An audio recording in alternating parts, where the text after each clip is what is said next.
नमस्कार साथियों, Dhangar chemistry lectures में आप सभी का स्वागत है। साथियों, क्लास 12th केमिस्ट्री उप सहसंयोजक यौगिक वाला जो है यूनिट चल रहा है और ये उसका दूसरा लेक्चर है। इससे पहले वाले लेक्चर में हमने द्विक लवण और संकुल लवण के बारे में पढ़ा था। आज कुछ इंपॉर्टेंट डेफिनेशन के बारे में डिस्कस करेंगे। ये डेफिनेशन आपको आगे जो है पूरा यूनिट पढ़ने में आपको काम आएगी। बहुत सारी चीज़ें समझने में आपको ये डेफिनेशन फ़ायदा देगी, काम आएगी। तो बात करें आज के जो टॉपिक हैं, इनको परिभाषित करना है, क्या क्या चीज़ें होती हैं। तो जो भी उप सहसंयोजक यौगिक रहता है, जैसे ये उप सहसंयोजक यौगिक है, ये एक उप सहसंयोजक यौगिक है, ये एक उप सहसंयोजक यौगिक है। अब इस उप सहसंयोजक यौगिक में कितनी सारी चीज़ें हैं, आपको डिफाइन करना है कि कहाँ कहाँ पे क्या क्या चीज़ें हैं। जैसे कि यहाँ पर ये सिल्वर दे रखा है। सिल्वर क्या है? केंद्रीय धातु आयन है। ये वाली संख्या दे रखी, कोई लिगेंड के जस्ट पास वाली ये संख्या दी हुई रहती है, उसको कहते हैं उप संयोजन संख्या या समन्वय संख्या कहते हैं। जितने लिगेंडों की संख्या है एक दंतुर लिगेंड, वो भी शर्त है कि एक दंतुर लिगेंड, वही क्या कहलाएगी? उप संयोजन संख्या। उतने ही क्या बनेंगे? उप सहसंयोजक बंध बनेंगे। तो ये है उप सहसंयोजन संख्या। अगर यहाँ पर द्विदंतुर लिगेंड होगा तो डबल हो जाएगी उप सहसंयोजन संख्या, उस हिसाब से रहता है। ये क्या है? NH3 क्या है? यहाँ लिगेंड है। और ये आयनन क्षेत्र में ये क्लोरीन है। क्लोरीन कहाँ पर? आयनन क्षेत्र में। यदि क्लोरीन और सिल्वर के बीच में जो बॉन्ड बनेगा वो बॉन्ड बनेगा आयनिक बंध, और सिल्वर और अमोनिया के बीच में जो बॉन्ड बनेगा वो बॉन्ड बनेगा उप सहसंयोजक बंध बनेगा। तो यहाँ से यहाँ तक का जो एरिया है, ये क्षेत्र है, ये क्या कहलाता है? उप सहसंयोजन क्षेत्र। ठीक है, ये संख्या लिख रहे कि ये उप सहसंयोजन या समन्वय संख्या है। ये लिगेंड है, ये केंद्रीय धातु आयन है और ये आयनन क्षेत्र के अंतर्गत आ गया है। ऐसे जैसे कि यहाँ पर लिखा हुआ है, इसके आयनन क्षेत्र में कोई कुछ नहीं है।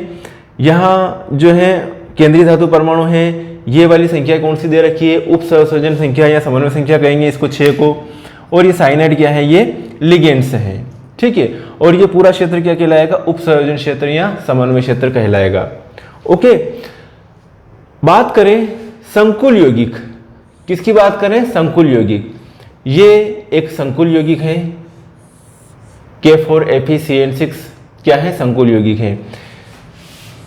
अगर इसका आयनन हो जाए तो 4K+ और हो जाएगा FeCN6 4-, मतलब आंशिक वियोजन होता है संकुल यौगिकों का। तो संकुल यौगिक क्या है? तो ऐसे योगात्मक यौगिक जो ठोस अथवा विलयन दोनों में अपना अस्तित्व बनाए रखते हैं। भैया ये अलग भी हो गया, आयनन भी हो गया, लेकिन अपना अस्तित्व बनाए रख रखा इसने। क्या डेफिनेशन है? ऐसे योगात्मक यौगिक जो ठोस अथवा विलयन, चाहे तो ये सॉलिड स्टेट में हो या फिर इसका विलयन अवस्था में, अगर इसको जल में विलय करेंगे, अगर आयनों में डिवाइड हो रहा है, तो उस कंडीशन में भी अपना अस्तित्व ये बनाए रखेगा। तो उसको कहेंगे अपन, क्या कहेंगे? संकुल यौगिक कहेंगे।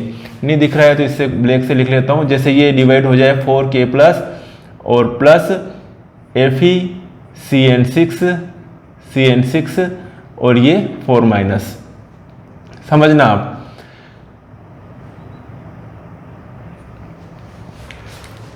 ऐसे योगात्मक यौगिक जो ठोस अथवा विलयन दोनों में अपना अस्तित्व बनाए रखते हैं तथा जिनका आंशिक वियोजन संभव है।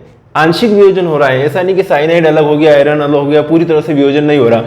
जिनका आंशिक वियोजन संभव होता है, उप सहसंयोजक यौगिक या संकुल यौगिक कहलाते हैं। नेक्स्ट डेफिनेशन, संकुल आयन या उप सहसंयोजी आयन क्या है? संकुल आयन या उप सहसंयोजी आयन क्या है? तो ये जो अपनों ने निकाला ना यहाँ से, ये क्या हो जाएगा? संकुल आयन हो जाएगा।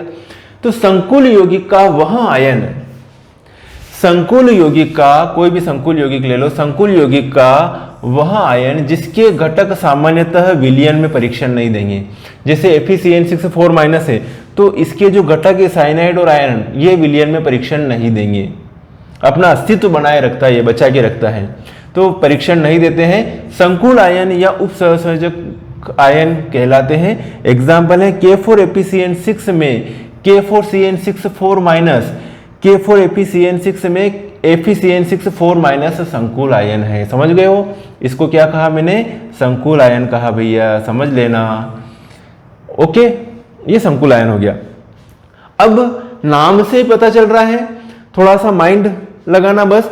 केंद्रीय धातु परमाणु आयन किसे कहते हैं? तो ये जो है इसको क्या कहेंगे, केंद्रीय धातु परमाणु या आयन कहेंगे। Fe को, Fe कहाँ पे रहता है, सेंटर में रहता है।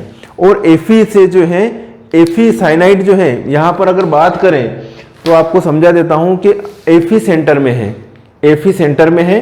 और जो साइनाइड जो लिगेंड से जो है, लिगेंड क्या कर रहे हैं, इलेक्ट्रॉन डोनेट कर रहे हैं इसको, किसको, Fe को, Fe को इलेक्ट्रॉन डोनेट कर रहे हैं। जैसे 6 है ना ये FeCN6 4-, इसकी जो आकृति जो होती है कैसी होती है, अष्टफल की होती है। तो 4 साइनाइड तो ऐसे जुड़ गए, Fe यहाँ पे 4 साइनाइड तो ऐसे जुड़ गए, एक प्लेन के ऊपर और एक प्लेन के नीचे। तो इस प्रकार से इसकी जो शेप होगी वो कैसी होगी, ऑक्टाहेड्रल शेप होगी, अष्टफल की आकृति होती है। तो यहाँ पर एक सीन यहाँ पर, एक यहाँ पर, एक यहाँ पर, एक यहाँ पर, एक यहाँ पर और एक सीन ऐसे जुड़ा हुआ है। और सभी किसको इलेक्ट्रॉन डोनेट कर रहे हैं, आयरन को। क्यों कर रहे हैं, आयरन के पास में क्या है, वेकेंट ऑर्बिटल प्रेजेंट रहता है, जो कि आप पूरा चैप्टर पढ़ोगे तो समझ में आता जाएगा, सारे कॉन्सेप्ट क्लियर होते जाएंगे।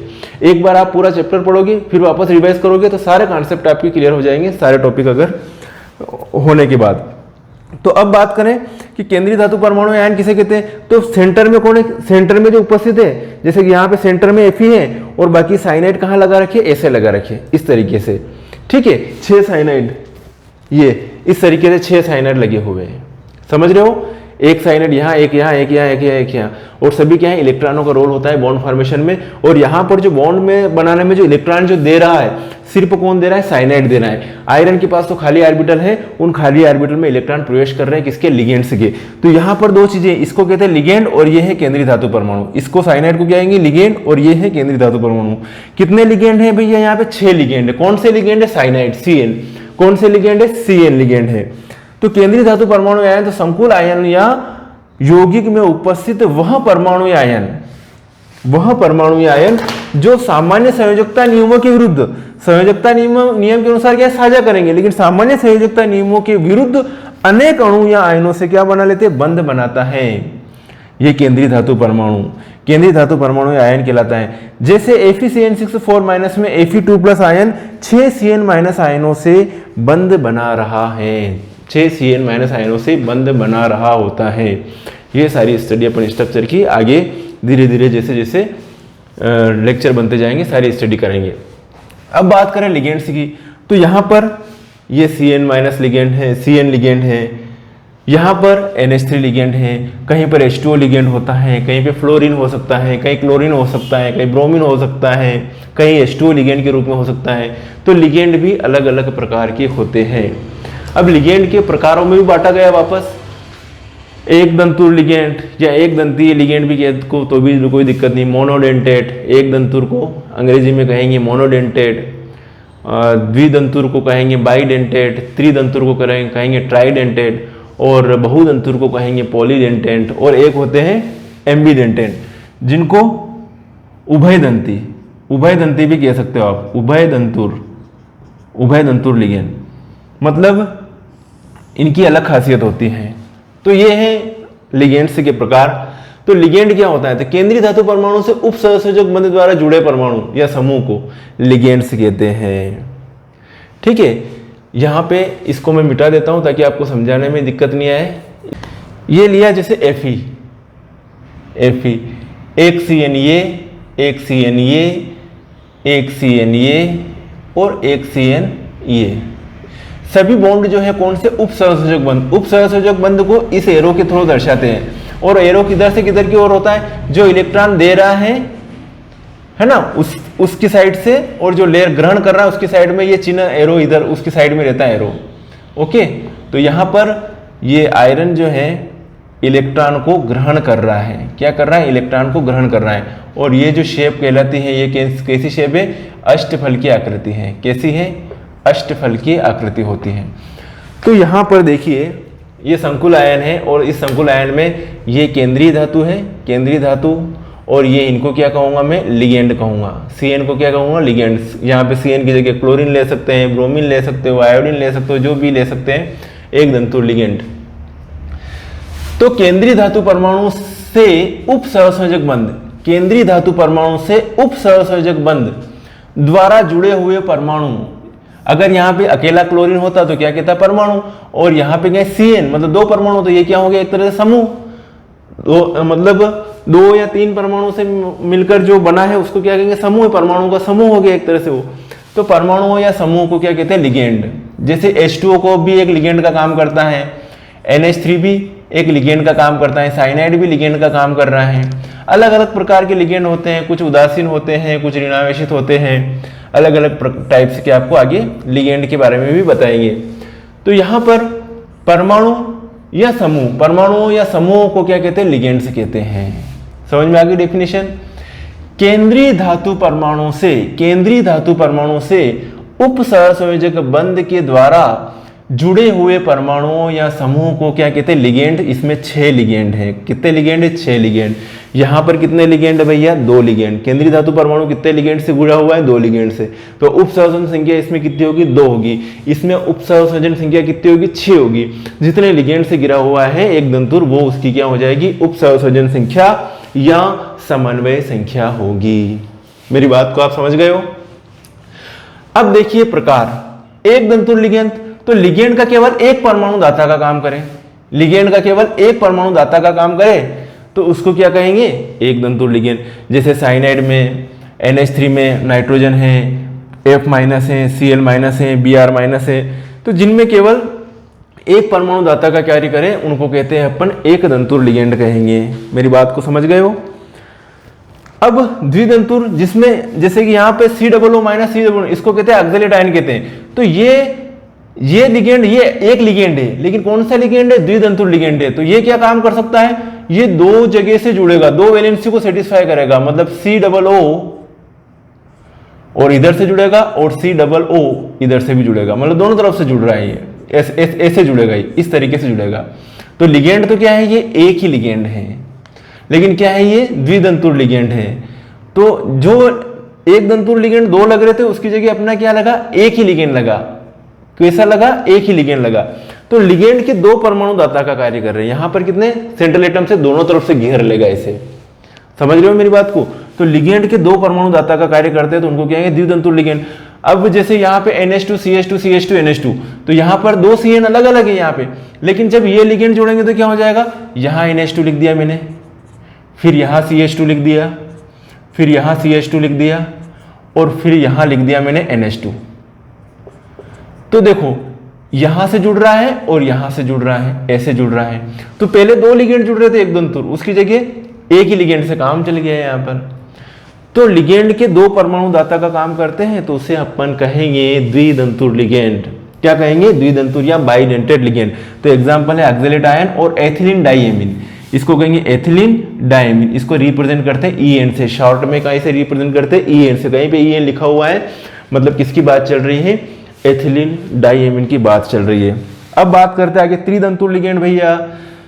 तो त्रिदंतुर लिगेंड, इसको लिगेंड को ध्यान रखना संलग्नी भी कहते हैं। क्या कहते हैं, संलग्नी।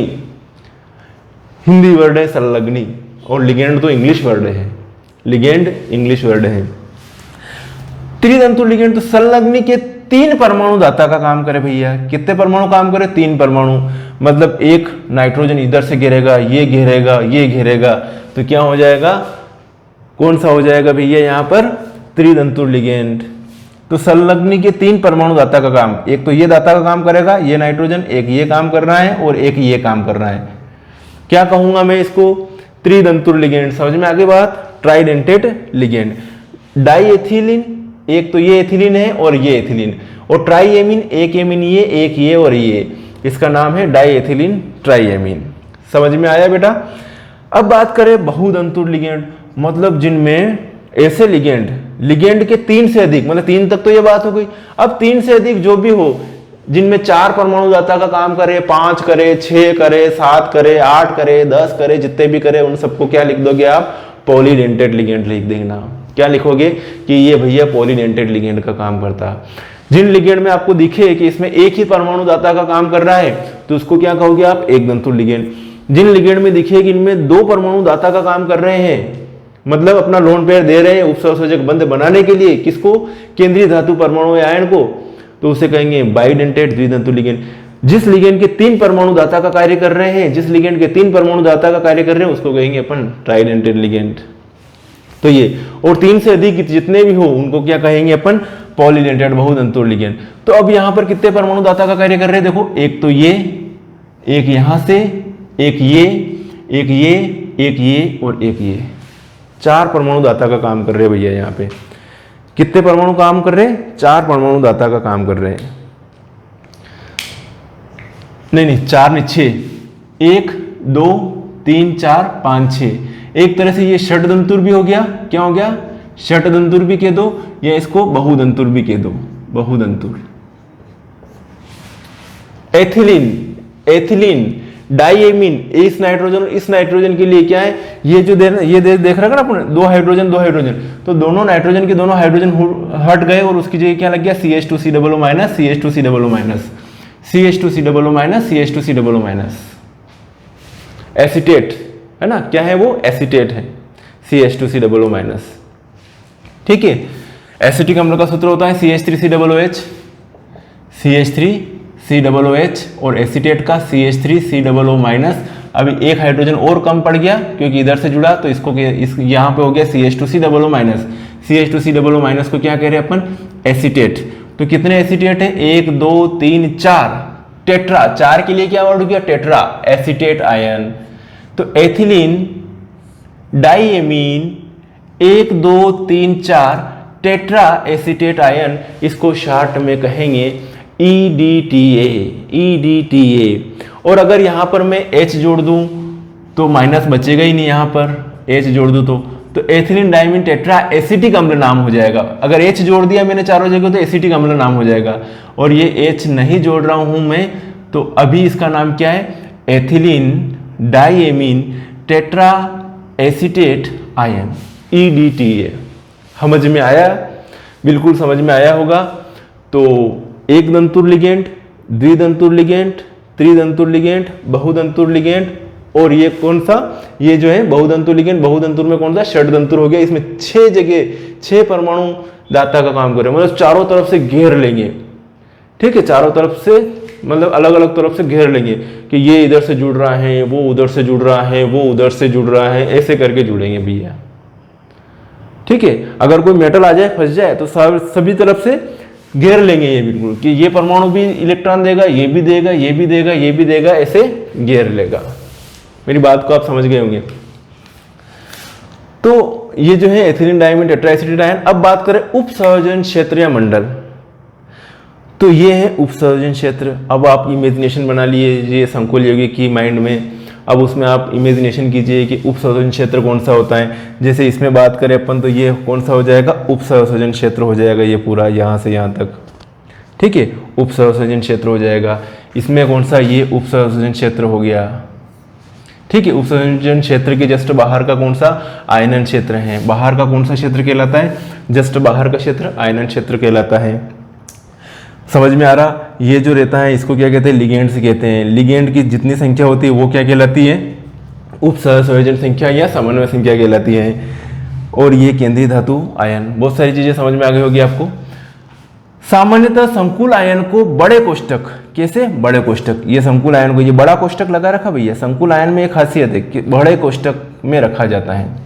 सामान्यतः संकुल आयन को बड़े कोष्टक में रखा जाता है। यह बड़ा कोष्टक ही क्या कहलाता है, समन्वय परिसर या उपसंयोजन क्षेत्र कहलाता है। ये बड़ा कोष्टक ही क्या कहलाता है, समन्वय परिसर या उपसंयोजन क्षेत्र कहलाता है। तथा समन्वय परिसर का बाहरी क्षेत्र, समन्वय परिसर के बाहरी क्षेत्र क्या कहलाता है, आयनन क्षेत्र या आयनन परिसर कहलाता है। समझ में आ गया आपको, सिंपल बताया मैंने। अब देखिए आप, एम्बीडेंटेंट लिगेंड या उभयदंतुर लिगेंड, एम्बीडेंटेंट या उभयदंतुर लिगेंड।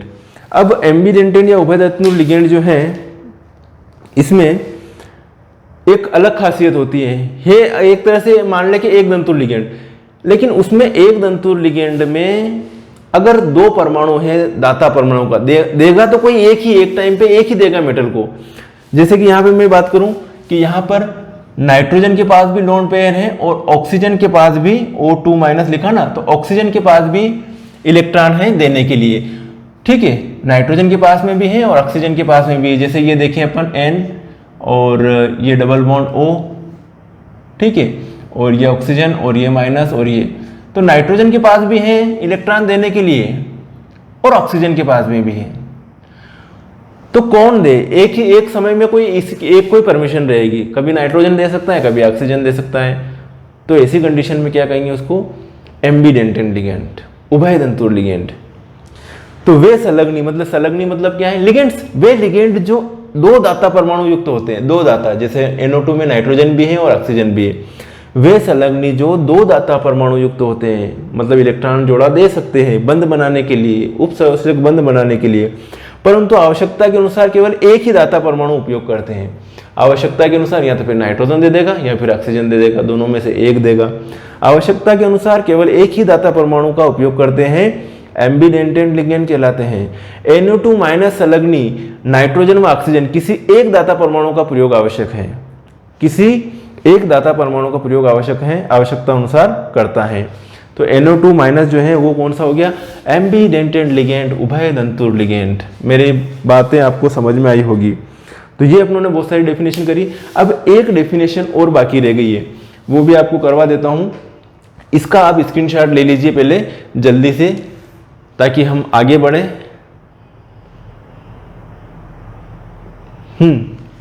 समझ में आ गया? अब बात करें किलेट की। किलेट स्पेशल पूछा जाता है एग्जाम में, किलेट भी इंपॉर्टेंट है।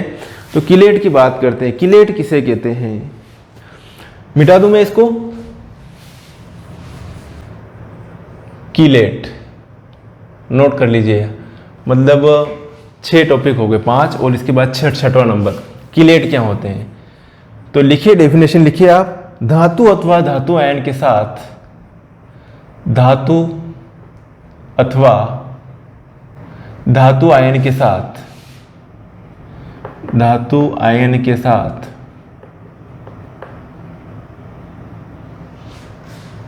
संयोग करके जब कोई बहुतंतुर लिगेंड, धातु अथवा धातु आयन के साथ संयोग करके जब कोई बहुतंतुर लिगेंड चक्रीय संरचना वाला यौगिक बनाता है, उसे किलेट कहते हैं।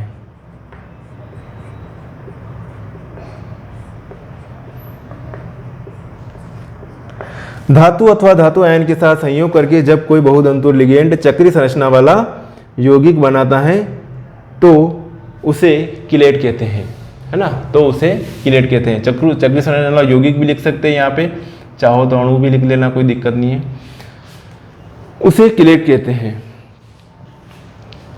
जब कोई धातु अथवा धातु आयन के साथ संयोग करके जब कोई बहुतंतुर लिगेंड चक्रीय संरचना वाला यौगिक बनाता है तो उसे किलेट कहते हैं। या ऐसे भी लिखो, अपनी लैंग्वेज में लिखना है, रटने की आवश्यकता ही नहीं है कि जब कोई बहुतंतुर लिगेंड धातु अथवा धातु आयन के साथ संयोग करके चक्रीय संरचना वाला यौगिक बनाता है उसे किलेट कहते हैं। ऐसे लिखो तो ही कोई दिक्कत नहीं है, या ऐसे लिखो तो भी कोई दिक्कत नहीं है कि धातु अथवा धातु आयन के साथ संयोग करके जब कोई बहुतंतुर लिगेंड चक्रीय संरचना वाला यौगिक बनाता है तो उसे किलेट कहते हैं। देखिए कैसे किलेट कैसे बन रहा है, ये किलेट के बारे में बात करते हैं। एग्जाम्पल ले लेते अपन। एग्जाम्पल ये लिया मैंने CH3, यहां लिखा मैंने C double bond NOH, CH3 C double bond NOH। ये कितने ले लिए मैंने? 2 ले लिए। कितने लिए मैंने? 2 लिए। अब 2 लिए तो या फिर ऐसे भी लिखूं तो भी चलेगा, इस तरीके से समझाने के लिए लिख रहा हूं मैं आपके सामने ना। 2 लिए, एक ऐसे बना लेता हूं मैं NOH double bond C double bond NOH, समझना, सिंगल बॉन्ड CH3 और ये CH3। ठीक है, आपको बुक्स में डायरेक्ट ऐसा लिखा हुआ मिल जाए तो भी दिक्कत नहीं है कि CH3 CH3 double bond NOH double bond NOH और ये 2 ऐसा लिखा हुआ आ जाए तो भी आप कंफ्यूज मत होना, ये दो हैं, एक ये ले लिया एक ये ले लिया। समझ में आया आपको? अब इसको मैं समझाता हूं आपको। इसको मैं इसी तरीके से लिख रहा हूं, वापस देखना, CH3 C double bond N OH, CH3 C double bond N OH, और ये बॉन्ड यहाँ पर, फिर ये लिखा मैंने N OH, और ये N OH double bond C double bond C, CH3 और CH3। होगा क्या इसमें, ये जो मैंने बता रहा हूँ इसमें, कि ये जो यहाँ से एक बॉन्ड तो यहाँ पे लोन, नाइट्रोजन के पास में क्या लोन पेयर अवेलेबल है, क्या है इसके पास, लोन पेयर अवेलेबल है। तो ये लोन पेयर है इसके पास अवेलेबल है ना, नाइट्रोजन के पास, सभी नाइट्रोजन के पास लोन पेयर अवेलेबल, ये समझ लीजिए, सभी नाइट्रोजन के पास क्या है, लोन पेयर अवेलेबल है। इसके पास भी अवेलेबल है, इसके पास भी लोन पेयर अवेलेबल है, इसके पास भी लोन पेयर अवेलेबल है। चारों नाइट्रोजन के पास लोन पेयर एकांकी इलेक्ट्रॉन युग्म अवेलेबल है। अब क्या होगा कि इसकी जो है Ni2+ के साथ रिएक्शन करवा दी, प्लस लिखा अपनों ने, ये दो लिख दिया, तो एक को अपनों ने ऐसे बना लिया, एक को अपनों ने ऐसे बना लिया। चाहो तो इसको ऐसे लिखो तो भी कोई दिक्कत नहीं, प्लस Ni2+, और Ni2+ कहाँ से मिला, NiCl2 जो होता है वो दे देगा Ni2+ और प्लस 2Cl-। समझना आप, तो Ni2+ के साथ रिएक्शन करवा दी, किसकी, इसकी। इसको आप चाहो तो ऐसे लिखो तो भी दिक्कत नहीं है, OH। समझ रहे हो ना, कोई फर्क नहीं पड़ रहा, ठीक है। एक मालिक्यूल ये और एक मालिक्यूल ये, मैंने अभी समझाने के लिए, अभी बना नहीं है ये। अब देखो यहाँ पे बीच में आया Ni, ठीक है। तो चार जगह से इलेक्ट्रॉन ये जुड़ेंगे। देखो ये लोन पेयर क्या बना लेगा, इधर इसके निकिल और इसके बीच में कौन सा बॉन्ड बना लेगा, उपसंयोजक बंध बना लेगा। ध्यान से, ये लोन पेयर उपसंयोजक बंध बना रहा, ये नाइट्रोजन भी कौन सा दे रहा है, उपसंयोजक बंध बना रहा है, पूरा लोन पेयर दे रहा है। निकिल के खाली ऑर्बिटल में इसके इलेक्ट्रॉन आएंगे। अब यहां से और यहां से दोनों जगह से क्या निकला, H निकला। ध्यान रखना, ऑक्सीजन के पास दो लोन पेयर होते हैं, एक और ये दो लोन पेयर। इस ऑक्सीजन के पास भी दो लोन पेयर है, समझना, इस ऑक्सीजन के पास भी दो लोन पेयर है, इस ऑक्सीजन के पास भी दो लोन पेयर है, ओके। इस ऑक्सीजन के पास भी दो लोन पेयर है। अब यहां पे क्या होगा कि एक तो ये देगा H+, कौन देगा, एक तो ये देगा H+ और एक ये देगा H+, और ये H+ उस Cl- से HCl के रूप में निकल जाएंगे। तो कुल मिला के यहाँ पर Ni2+ है और यहाँ पे क्या हो जाएगा, 2H+ निकल जाएगा। क्या निकल जाएगा, प्लस 2H+ लिख सकते हो आप, 2H+। अब देखिए यहाँ पर ये जो H+ निकला, चलो निकल गया, निकलने दो। अब निकल गया तो ये इलेक्ट्रॉन का जोड़ा रह गया। अब इलेक्ट्रॉन का जोड़ा रह गया तो इस जोड़े को लोन पेयर के रूप में बता दिया मैंने। समझ रहे हो मेरी बात को? ऐसे ये H+ निकला तो इस ऑक्सीजन का इसको मैंने इस लोन पेयर के रूप में बता दिया मैंने यहाँ पर। तो इस ऑक्सीजन और इस ऑक्सीजन के पास में 3 लोन पेयर हो गए। अब ये वाला बॉन्ड पूरा किधर खिसक गया, इधर खिसक गया, और ये वाला बॉन्ड पूरा किधर खिसक गया, इधर खिसक गया। तो यहां से क्या होगा कि ये बॉन्ड पूरा इधर खिसक गया, देखना ध्यान से, ये पूरा इधर खिसक गया। तो यहां पर ये ऐसे बॉन्ड बन गया नाइट्रोजन और इसके, यहां पर ये वाला बॉन्ड ऐसे पूरा ही, ध्यान से देखना, ये पूरा बॉन्ड यहां पर बन गया। ये उपसंयोजक बंध नहीं है, ये वाला उपसंयोजक बंध नहीं, सादा बॉन्ड है। अब जैसे ही बॉन्ड इधर खिसके तो अपन इमेजिनेशन कर रहे हैं बस, है ना। तो यहाँ का जो रहेगा ये इलेक्ट्रॉन जोड़ा, ये क्या बनाएगा, उपसंयोजक बंध। तो ये वाला नाइट्रोजन इस ऑक्सीजन के साथ उपसंयोजक बंध बना रहा है, और ये लोन पेयर वापस इस ऑक्सीजन के साथ उपसंयोजक बंध बना रहा है। तो इस तरीके से ये यौगिक बना, और इस यौगिक को मैं कहूँगा और आप भी कहोगे मेरे साथ में, क्या कहोगे, कीलेट। क्या कहोगे, कीलेट बना। और इस कीलेट का नाम है nickel dimethyl methyl glyoxime. Nickel dimethyl ग्लाइएक्सिम।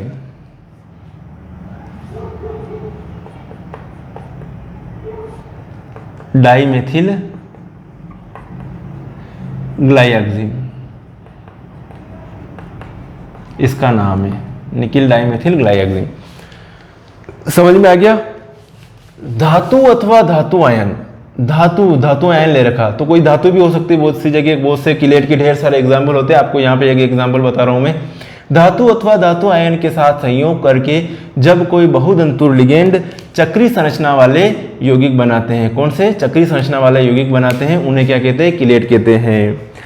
बहुधंतुर या द्विदंतुर हो सकता है, यहाँ पर ट्राइडेंटेट भी हो सकता है, मतलब यहाँ पर शर्त है कि चक्रीय संरचना वाला यौगिक, मतलब दो तरफ से जोड़ दे। जैसे कि मैं कहूं कि यहाँ पे मेटल है, यहाँ पर मेटल है और एक लिगेंड इधर और एक लिगेंड इधर, और ये लिगेंड आपस में जुड़े हुए और इधर से ये दे रहा है और इधर से ये दे रहा है, तो ये चक्र बन रहा है। तो यहाँ पर भी क्या बन रहा है, ये साइकिल बन रही है, चक्र बन रहा है। मतलब किलेट के लिए आवश्यक शर्त है कि आपके सामने, मतलब एक दंतुर लिगेंड तो कभी चक्र बना नहीं पाएगा, क्योंकि एक दंतुर लिगेंड तो क्या होगा, सिर्फ जुड़ेगा, ऐसे जुड़ पाएगा एक दंतुर लिगेंड। लेकिन जो द्विदंतुर होंगे, त्रिदंतुर होंगे, जो भी षट दंतुर हो, जितने को जो भी लिगेंड हो, वो क्या है, वो अगर आपस में परमाणु से जुड़े हुए हो और फिर उनको मेटल को घेर रहे हैं कि ये लिगेंड भी दे रहा है इधर से और वो लिगेंड भी दे रहा है इधर से, अब क्या बन रही है, साइकिल बन रही है, चक्र बन रहा है। चक्र बन रहा है तो इसको क्या कहूंगा मैं भैया, इसको क्या कहूंगा, किलेट कंपाउंड कहूंगा। क्या कहूंगा, किलेट कंपाउंड।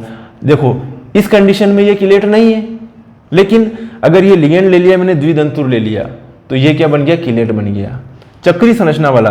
देखो एक चक्र ये बन गया, एक चक्र, मतलब चाहे एक चक्र बनो, दो बनो, चार बनो, छह बनो, जितने भी बनाना हो बना लेना, लेकिन उसमें आप देखिए कि कोई लिगेंड जुड़ रहा है किससे, मेटल से या मेटल आयन से जुड़ रहा है, और कहाँ साइकिल तो नहीं बन रही है, चक्र तो नहीं बन रहा है। अगर चक्र बन रहा है तो फिर उस कंपाउंड को आप क्या कहोगे, किलेट किलेट किलेट कहोगे। मेरे हिसाब से डेफिनेशन समझ में आ गई कि धातु अथवा धातु आयन के साथ संयोग करके जब कोई बहुधंतुर लिगेंड चक्री संरचना वाला यौगिक बनाता है तब उसे किलेट कहते हैं, है ना। तब यहां लिख सकते हैं, तब